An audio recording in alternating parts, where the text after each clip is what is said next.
Bonjour tout le monde. Alors aujourd'hui, nouveau chapitre, chapitre 2, diversité et stabilité génétique. Et on va commencer par la biodiversité. Alors, la première chose qu'on va faire, c'est donner une définition. Qu'est-ce que c'est que la biodiversité? Eh bien, la biodiversité, comme son nom l'indique, c'est la diversité biologique. C'est-à-dire l'ensemble des espèces, animales, végétales, les insectes, les champignons, les bactéries, qui existent globalement dans un écosystème. Mais du coup, qu'est-ce que c'est qu'un écosystème? Eh bien pareil, on va développer le mot. Écosystème, système écologique, c'est un environnement qu'on va délimiter, d'accord? Et où on va observer le nombre d'espèces, les différentes espèces qui le composent et qui y vivent. On peut par exemple prendre une forêt. Une forêt, on va délimiter donc toute la forêt et on va aller répertorier et lister chaque espèce qui existe et qui vit dans cette forêt. On pourrait prendre l'exemple, par exemple, de la pièce, d'accord? Quelle est la biodiversité de la pièce? Eh bien, déjà, il y a un être humain, vous ne le voyez pas, mais il y a un chat, d'accord? Donc ça fait déjà 2 espèces, et on est quasiment sûr, parce qu'on l'a vu dans d'autres chapitres, qu'il y a plein de micro-organismes autour de nous, qu'il y a des bactéries, potentiellement peut-être des virus, qui se baladent autour de nous et sur nous.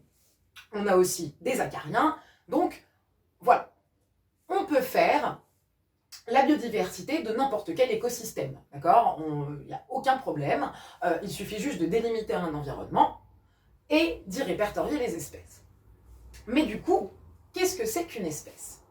Alors, une espèce, c'est très difficile à définir parce que on va se rendre compte que les espèces, elles évoluent au cours du temps. Certaines espèces vont changer au cours du temps et donc peut-être donner naissance à de nouvelles espèces.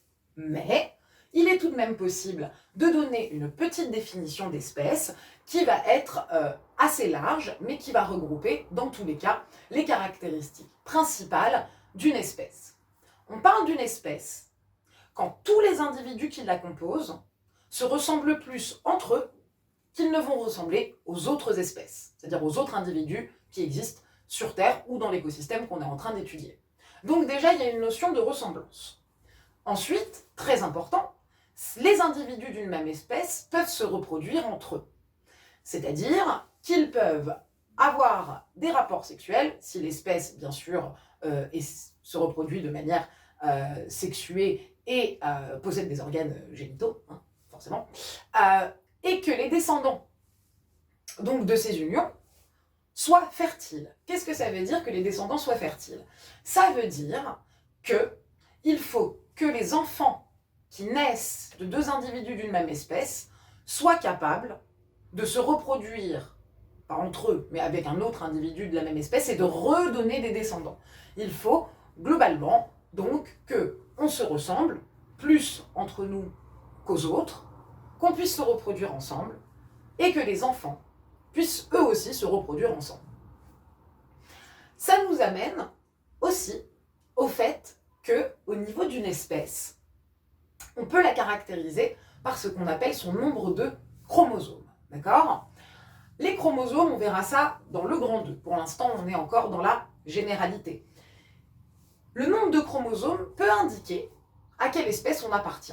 Vous devez savoir que chez nous, chez l'être humain, nous possédons 46 chromosomes qui se répertorient en 23 paires. D'accord? 23 chromosomes donnés par maman, 23 chromosomes donnés par papa, et du coup, l'individu qui naît en possède 46. Eh bien, c'est pour nous.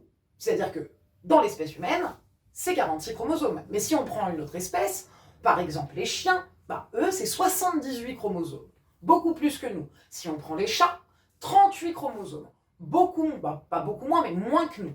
Et en fait, quand on va regarder les espèces, et qu'on va regarder à l'intérieur de leurs cellules, qu'on va regarder les chromosomes, on va pouvoir les compter et observer que selon l'espèce, il y a un nombre de chromosomes qui la décrit, donc qui permet de déterminer de quelle espèce je parle.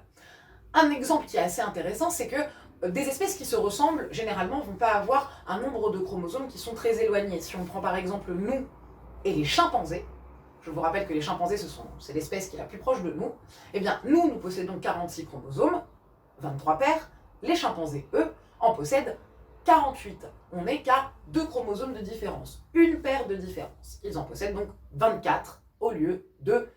pas au lieu, mais ils en possèdent 24 et nous en possédons 23. Voilà pour le grand 1. C'est à peu près en grande généralité ce qu'on va pouvoir voir au niveau de diversité et stabilité génétique. Dans le grand 2, on commencera à voir qu'est-ce que c'est que les chromosomes exactement, qu'est-ce qu'ils portent sur eux, comment ils nous définissent et du coup comment ça se passe au niveau de nos cellules quand elles-mêmes elles se reproduisent. Moi, je vous dis à la semaine prochaine. Vous prenez bien le cours que je vous envoie et on verra ça du coup lundi prochain.